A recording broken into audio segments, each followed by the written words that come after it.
Alright, I'm going to try and explain this as best I can. I did the seat and the computers. I painted them all black and glued them in here, and they look pretty good. And so then I went ahead and did the little consoles here. So there's that little screen that I made up, and here's these couple of little pads in there. And quite happy with all this. And then when I put it all together, I put it all in there, and I had a looking around, and I noticed you can't really see anything that I did as far as detail. And when you look down through the top, you really can't see anything that I did. And this made me a little bit sad because I'm actually quite proud of all this little detail. I think it's kind of fun. And that got me thinking, can I make the turret so I can, take it on and off, or not the turret, but the top hatch. And I tried a couple methods and nothing worked. So I went and designed a hinge system, and I'm actually really proud of this one. But I have got the hatch to open. So let me just flip it upside down here. I just have to paint all it up. But there are these two little arms right there. And yeah, I did take pictures of this, but you can see how they work here. And they flip. Oop. I haven't quite figured out this yet. It does open. There we go. It kind of does it on its own. There you go. So this opens up from the front. Now it's kind of weird. Like I said, I don't have the original kit. All I have is this. I haven't even looked at the original kit pieces or instructions. But there's these like little arms right here, and I think this was supposed to be movable on its own at one point. Again, I haven't seen the kit or the instructions, so I'm going by what I've got here. And so what it is it's a couple pieces of styrene made at an angle, and then two brass rods that I cut to shape. And yeah, then it's just a pin in the middle. And let me just show you guys, because I'm like I said, I'm quite chuffed at this. Where did I put that bottom? Ah, here it is. And the only thing I haven't figured out yet is the display stand. Actually, one more thing. It's going to be what I'm going to work on next. But let me just show you guys, because like I said, I'm pretty excited about this.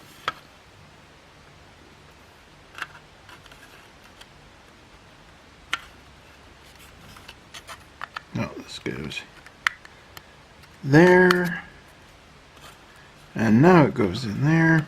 Come on.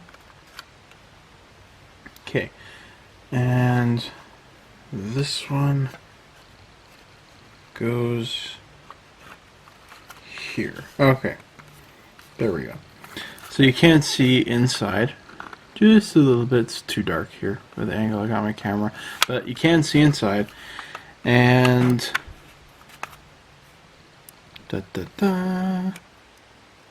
check it out. Now, if I had good lighting and a good angle right now, you'd be able to look inside and see everything. It's so cool. So yeah, I'm super excited. I was able to figure this out. This was basically a whim of guessing, and but really glad I was able to do that. That looks really cool. So the next thing I'm going to do is paint the arms up. I've weathered up and detailed everything else in the cockpit that I want to do, and so yeah, I need to just paint those. And then I'm going to start building these sections right here. So I've got an idea in mind of how I'm going to do it, but as with the rest of this build, I don't really have the idea in mind. So I'm just going to go ahead and do it and see where I get. I think tomorrow my first step needs to be to just clean everything off my desk, and hopefully I'll be able to find what I was working on. So I'll try and make this as quick as I can here. my next step, as I mentioned, was to build the insides of here. And I began by trying to replicate a little, kind of triangle shape out of there, but that was not really working out that well. Getting the getting the precise fit was a little more difficult than I had originally anticipated. So I did what I found on another modeler had done. He was working, I think it was the same kit, but what he did is he made these big styrene sheets, and I just began raiding my spare parts box, and I found a whole bunch of parts in here. Now, since my last videos, I remember, if you remember, I said I wasn't able to find any pictures of this, of the studio scale ship. Well, that has since changed. I was actually able to find some. When I was looking for the TIE Fighter, I thought I'd use that for reference, but I was able to find Darth Vader's TIE Fighter in there as well, so it's really cool. And if you guys aren't aware, most of you I think are, but these Star Wars models, when they built them in the studio, they were basically just kit bashing. They'd buy a ton of tanks, a ton of ship models, and they just throw a whole bunch of parts together. And they did a lot of that on this one. What's kind of cool is this is the bogie assembly for the Sherman tank. Either wheel goes on either side of it there. And this piece actually is supposed to go here on the TIE Fighter. That's what this thing is. It's actually supposed to be this. It's kind of funny. And then one of the pieces inside here that I noticed was a tank barrel, and I remembered going through my spare bits beforehand that I actually had a spare tank barrel, so I actually managed to throw it in there. So this is a wheel from a Sherman. This is again part of that bogie assembly right there. This is more part of that. These are just extra bits of sprue from the Dragon models. I just thought they had a kind of a nice shape. I thought, why the heck not? Some photo etched metal I wasn't ever thinking I was going to use. This is a bomb rack, but despite all that, how goofy it looks, once I paint it up, hopefully it will look a lot nicer. So I can just glue it. This will be a little harder for me to show. Yeah. Okay. So if I glue it about like that. So I think that'll look pretty good. These are supposed to be a darker gray, but these are done. I'm going to let them dry off just a little bit more. My next big issue is the display stand. So that one is going to take me a bit of thinking to do. So, but it's not impossible. It's just finding a structural way how to do it. So I'll be back once I get that done, but progress so far is going really well. Alright, I'm going to try and explain this as speedily as I can. For those of you who have been keeping up with updates and things, I said I had some explaining to do with the TIE Fighter. For those of you who haven't, this is just a general update since the last time I was working on it. If you remember earlier in the video, I mentioned that my older brother had this TIE Fighter, but he also had the original one in the blue box, the light blue boxes that came out, I think, like right after the movie. It might have been a year later. Anyways, they are for the A New Hope movie, and my mom found that for my brother because it was the same one that I'm restoring here that he had when he was a kid. And I asked him about it a little while ago, and he said that he sold it, and I was really upset about that because it is kind of a valuable kit, and for the purposes of this build, I kind of wanted to look at the parts layout and in particular the instructions for it. And then I asked him if he had any other Star Wars kits, and he said that he had the Imperial Shuttle, and then he told me he actually had two of them, which surprised me. And he said one was from old childhood friend of his who built it, but it was in pieces, and then he found another one at a thrift store. And this was last Wednesday, last week of October, and I went over to his house, and maybe it wasn't, I think it was a week before. No, yeah, sorry, it was the last week of October. Anyways, I went over to his house to deliver off a birthday present for my niece, and I asked him if I could see the Imperial Shuttle. And so he pulls out this box and he hands it to me, and here's the box. So this is the 96 box. This is when the special edition VHS would have come out. So take a look at the box art. It is so awesome. Awesome shuttle. This is really cool. Darth Vader there. Death Star. And I open up the box, and the first thing that I see is this. A completely bagged TIE Fighter unbuilt. And he said that was actually the reason why he sold it. He completely forgot he had this one. That's why he sold the original one, is because he had one.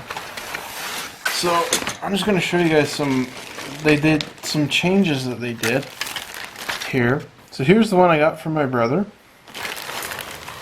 And then 2 days later, I got this one in the mail from Greg at stevethefish.net. So here's mine that I'm restoring and working on. And I just want to show you guys this because they did do some changes in between these kits here. So there's several companies that produce this. This one is Fun Dimensions, and they're Canada, 1978. So this would have come out a year after. So I don't know how well that'll pick up in there. And I was just doing some research in here, and this is the one from Greg. This one was made in 1989 by ERTL. So this one would have come out, I believe this was I think this was one of the first releases of the VHS. They were trying to do kind of a second wave of Star Wars merchandise at this point in time. And then this one here, which is from my brother, is again an Ertl kit, but it's from 1996, which is when the special edition VHS came out. So they did do some changes in between this kit and the original one, and if you remember in the beginning of my video I said I was not going to do any recessed panel lines. Well, that is exactly what they did on these kits. They recessed all the panel lines on them. So the older ones do not have any sort of recesses, and they actually added a few more details. Like in here they added in some little cable areas, and in here that's just bare. There's absolutely nothing in it, except on the top. It's kind of weird. And even on the top of this one, they changed it a little bit. The prints are just a little off. It's like they tried to replicate it for whatever reason. And there's very, very minor differences between the two. You have to kind of look at them closely. Like this one here is straight. This one's curved a little bit. Again, it's incredibly minor nitpicking little details, but if you're wanting to do a panel line wash and you want one of these kits, look for one of the older ones. Otherwise, you're going to be rescribing things. I don't think that they did that with any of the other kits, however. It's weird. It seems to only be the Darth Vader TIE Fighter.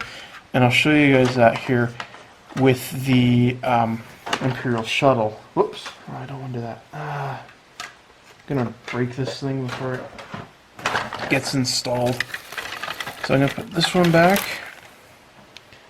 You can go there, and I'm going to keep all this in the bag because I have it kind of packed in there tightly. So this was basically the deal. I'm looking through this piece, and again, here's one his friend built, and I love the red. But I think my brother wants, the one from the movie, so he wants the all gray version, like you saw in the box art. But it's just a really, really cool model. It's pretty big too. Like this is a pretty honking model. Check this out. There's interior detail in here. So then you put this on here, and then the panel would open in the bottom, and you could look inside. Excellent detail. Absolutely fantastic. So I asked him when I was looking at this thing if he wouldn't mind if I restored it for him, because I really want one of these shuttles. I was about to buy the new Revel kit. I found it on sale. And he said to me, he said, you know, if you restore this one for me, I'll give you this brand new one here. You can have it. And so I'm not going to pass on an offer like that, because this is really cool. So sometime down the road in the future, I'm going to restore this one. Not to the same extent I'm restoring the TIE Fighter there, but there's going to be a lot of cool stuff I'm going to do with this one. So I'm pretty excited about this. One other thing, I forgot all about this. This display stand here. I have a feeling that this goes with the TIE Fighter as, I can't remember what they called it, but this would sit on here and there was a large piece of glass in here, or plastic, clear plastic in here, and it had the silhouette of the TIE Fighter, and you put that in there so it looked like it was flying. I'm pretty sure that's what this is for. If that is the case, that is really sad that this is missing, because that's kind of a rare kit. But I might actually steal this for mine. I don't know yet. I don't really need it. I have a display base in mind already. So I just think this is really funny here. So here I've got one TIE Fighter, two TIE Fighters, three Darth Vader TIE Fighters to build. And I felt incredibly guilty about this after Greg sent me because I knew he was going to send me this TIE Fighter. And here I am sitting here going, my brother had this thing the entire time. He does not know what he has in his own house. He's got more treasures hiding about. He pulled them out. He's like, hey, look what I've got. You had that this entire time as well? Anyways, that's just it. Just wanted to share some of those differences in this weird little story, and the work continues.